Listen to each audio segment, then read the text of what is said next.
वासुदेवाय हरये परमात्मने प्रणतक्लेशनाशाय गोविन्दाय नमो नमः। सर्वमङ्गलमाङ्गल्ये शिवे सर्वार्थसाधिके शरण्ये त्र्यम्बके गौरी नारायणी नमोस्तुते। श्रीगुरुभ्यो नमः। नारायणं सर्वगुरुं जगदेकनाथं भक्तप्रियं सकललोकनमस्कृतं च त्रैगुण्यवर्जितं अजं विभुं माद्यं ईशं वन्दे भवद्भक्तम् अमरासुरसिद्धवन्द्यम्।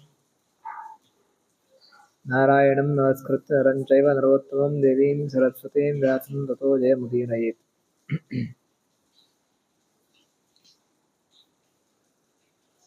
ಆಯೋಧ ಧೌಮ್ಯರ ಇಬ್ಬರ ಶಿಷ್ಯರ ಚರಿತ್ರೆಯನ್ನ ನಾವು ಕೇಳಿದ್ವಿ. ಮೂರನೆಯವ ಬೈದ ಅಂತ ಹೇಳಿ, ಉಪಮನ್ಯು ಉದ್ದಾಲಕನ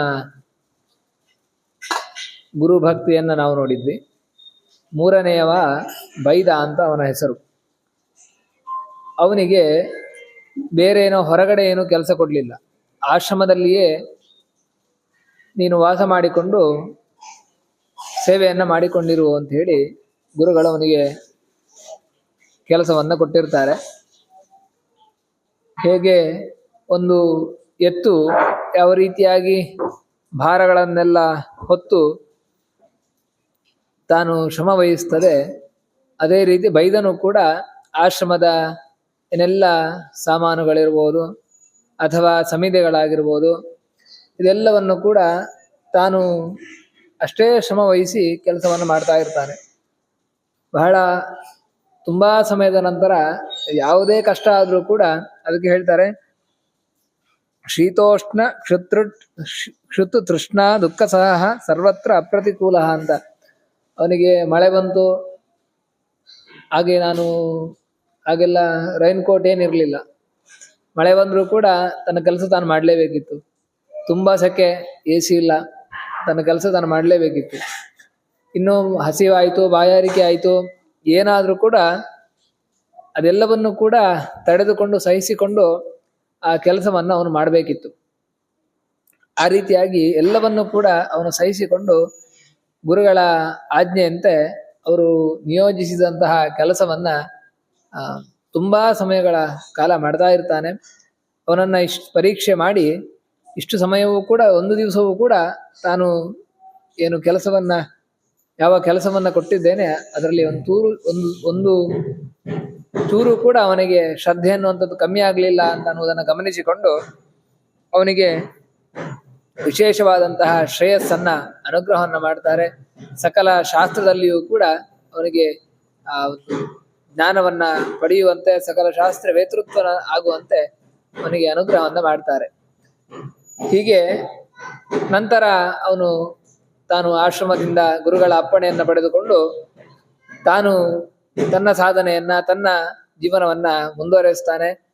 ಅವನು ಗೃಹಸ್ಥ ಜೀವನವನ್ನ ಸ್ವೀಕಾರ ಮಾಡಿ ಅವನು ಕೂಡ ತಮ್ಮ ಶಿಷ್ಯರಿಗೆ ಪಾಠವನ್ನ ಹೇಳ್ತಾನೆ.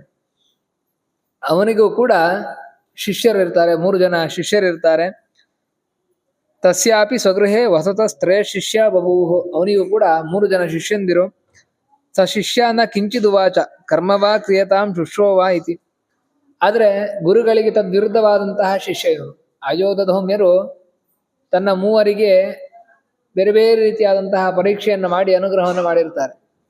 ಆದರೆ ಆ ವೈದ ತನ್ನ ಗುರುಗಳ ಹಾಗೆ ತಮ್ಮ ಶಿಷ್ಯರಿಗೆ ತಾನು ಮಾಡಲಿಲ್ಲ. ತದ್ವಿರುದ್ಧವಾಗಿ ಏನೂ ಕೂಡ ಶಿಷ್ಯರಿಗೆ ಹೇಳಲೇ ಇಲ್ಲ, ಯಾವ ಕೆಲಸವನ್ನು ಹೇಳಲಿಲ್ಲ. ಕಿಂಚಿತ್ ಕರ್ಮ ಕ್ರಿಯತಾಂ ಅಥವಾ ಶುಶ್ರೂಷ, ನನ್ನ ಶುಶ್ರೂಷೆ ಮಾಡು, ಗುರುಗಳ ಶುಶ್ರೂಷೆ ಮಾಡು ಅಂತಲೂ ಹೇಳಲಿಲ್ಲ.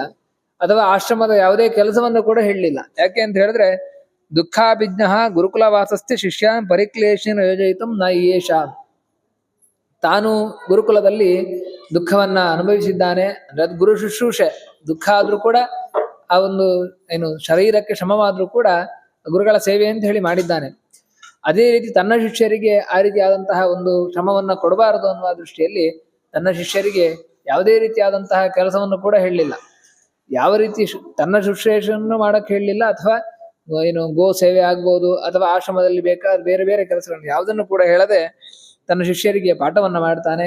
ಹೀಗೆ ಒಮ್ಮೆ ತಾನು ಕೂಡ ಪ್ರವಾಸಕ್ಕೆ ಹೋಗ್ಬೇಕು. ಪ್ರವಾಸ ಅಂತ ಹೇಳಿದ್ರೆ ಆ ಜನಮೇಜಯ ಅನ್ನುವಂತಹ ರಾಜ ನಮಗೆಲ್ಲ ಗೊತ್ತುಂಟು. ಅವನು ಮತ್ತೆ ಪೌಷ್ಯ ರಾಜ ಇವರಿಬ್ಬರು ಕೂಡ ಬಂದು ಆ ಒಂದು ಯಾರು ಬೈದನನ್ನ ತನ್ನ ಪುರೋಹಿತನನ್ನಾಗಿ ಸ್ವೀಕಾರ ಮಾಡ್ತಾರೆ ಮುಂದೆ ಯಜ್ಞಕ್ಕೋಸ್ಕರ. ಅಂತಹ ಅವನು ಕೂಡ ಹೀಗೆ ತಾನು ಬೇರೆ ಕಡೆ ಪೌರೋಹಿತ್ಯಕ್ಕೆ ಅಥವಾ ಯಜ್ಞಕ್ಕೆ ಈ ರೀತಿಯಾಗಿ ತಾನು ಹೋಗ್ಬೇಕಾಗಿರ್ತದೆ. ಹಾಗೆ ತನ್ನ ಶಿಷ್ಯನಿಗೆ ಉಪದೇಶವನ್ನ ಒಂದು ಆಜ್ಞೆಯನ್ನು ಮಾಡಿರ್ತಾನೆ. ಯಾರಿಗೆ? ಅವನ ಹೆಸರು ಉದಂಕ ಅಂತ ಹೇಳಿ ಅವನ ಹೆಸರು. ಅವನಿಗೆ ಆಜ್ಞೆಯನ್ನ ಮಾಡಿರ್ತಾನೆ.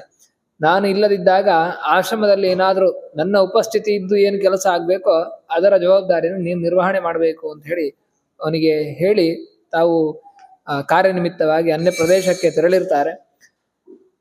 ಆ ಸಮಯದಲ್ಲಿ ಏನಾಗ್ತದೆ ಅಂತ ಹೇಳಿ ನಾವು ನಾಳೆ ದಿವಸ ಚಿಂತನೆ ಮಾಡೋಣ. ಶ್ರೀಕೃಷ್ಣ ಅರ್ಪಣ.